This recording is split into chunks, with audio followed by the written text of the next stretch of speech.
एक समय था स्वामी विवेकानंद जी ने उस समय की आवश्यकता समझ करके लोगों के अंदर राष्ट्र भावना की जब उन्होंने कमी पाया तो उस समय उन्होंने कहा कि घर घर में जैसे देव की मूर्ति होती है उस प्रकार घर घर में भारत माता की मूर्ति होनी चाहिए। तो उसी प्रकार आज के संदर्भ में हम कह सकते हैं कि जैसे देवता की मूर्ति है ठाकुर जी घर में रखते हो उसी प्रकार घर घर में गौ माता की मूर्ति को स्थापित करना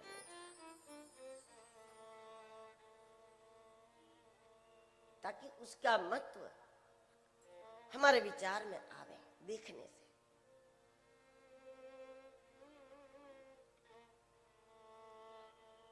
भगवान श्री कृष्ण को तो यदि कुछ प्रिय है अति प्रिय है तो केवल और केवल गौ माता है। अब आप कहोगे कि कृष्ण को गोपियां प्रिय नहीं थी क्या? कृष्ण को गोपियां प्रिय थी, लेकिन क्यों? इसलिए गोपियां प्रिय थी कि गोपियां गायों की सेवा करती थी, इसलिए प्रिय थी।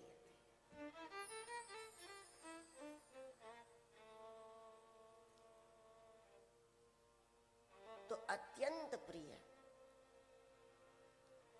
श्री कृष्ण का प्राण कोई है तो गौ माता है। विश्व का प्राण गौ माता है, क्योंकि कृष्ण और विश्व एक ही तो बात है। विश्वम विष्णुर्वषट्कारो भूत भव्य भवत्रवुः। विश्व और कृष्ण कहां लगे?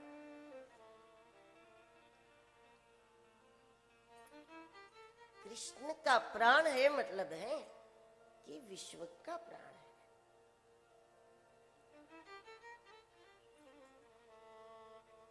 अच्छा, तो गोमाता क्यों इतनी प्रिय है? गाय की सेवा करे वो भी कृष्ण को अति प्रिय है। वास्तव में वो ही है गोपी, जो गायों की सेवा करे वही गोपी है। लेकिन गाय क्यों इतनी प्रिय है? इसीलिए प्रिय है कि ये ब्रह्मांड परमात्मा के संकल्प मात्र में ये ब्रह्मांड प्रकट हुआ है। भगवान ने बनाया थोड़ी, संकल्प मात्र में जगत का निर्माण हो गया और जगत को बनाए रखने के लिए भगवान की कृपा स्वयं गौ माता बन करके जगत में भगवान के संकल्प से बने विश्व की सेवा के लिए, रक्षा के लिए, उसको बनाए रखने के लिए, उसका संतुलन बनाए रखने के लिए, प्रकृति के संतुलन को बनाए रखने के लिए परमात्मा की कृपा स्वयं गौ माता बनकर और इसलिए परमात्मा से भी अधिक परमात्मा की कृपा है। इसलिए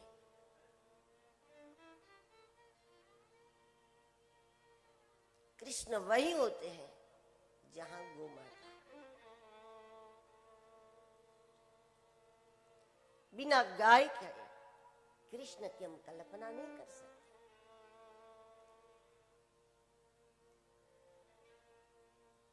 तो सब कुछ गौ माता से है। हमारे चारों पुरुषार्थ की सिद्धि गो कृपा से संभव है। धर्म, अर्थ, हमारी शुभकामनाओं की पूर्ति और मोक्ष की प्राप्ति गो माता को केवल धर्म दृष्टि से देखोगे तो यह सही नहीं है। केवल आध्यात्मिक भाव से देखो कि इसकी पूजा से लाभ होता है या इनका दर्शन किया जाता है, नहीं, केवल धर्म दृष्टि से नहीं, देश और दुनिया का अर्थ भी गौ माता से।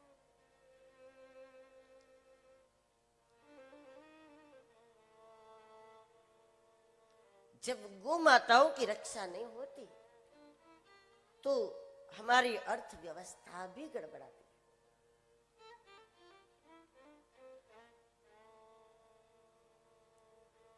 इसको पारिवारिक रूप में आप अनुभव कर सकते हैं, इससे समझ में आएगा।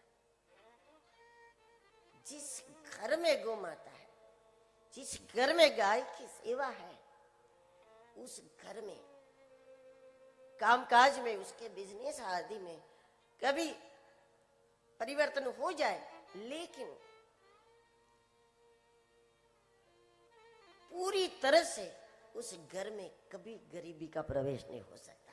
वो दरिद्रता के वश नहीं हो जाता, वो दशा कभी उस परिवार के नहीं होती। अंततः उसको कोई रास्ता मिल जाता है गाय के होने से, कोई ना कोई उपाय, कोई ना कोई मार्ग खुल जाता है उसका। सारे मार्ग बंद हो जाते और फिर लोग बर्बाद हो जाते कि क्या करें। वो परिस्थिति कभी नहीं आएगी। अगर आपके घर में वो परिस्थिति कभी नहीं आती, सारे दरवाजे बंद हो जाए, तो फिर ये समझ लो कि अगर देश में गौ रक्षा हुई तो देश भी तो एक हमारा घर है ना, विश्व भी तो हमारा एक घर है। अर्थव्यवस्था में गिरावट नहीं आएगी अगर गाय बचेगी।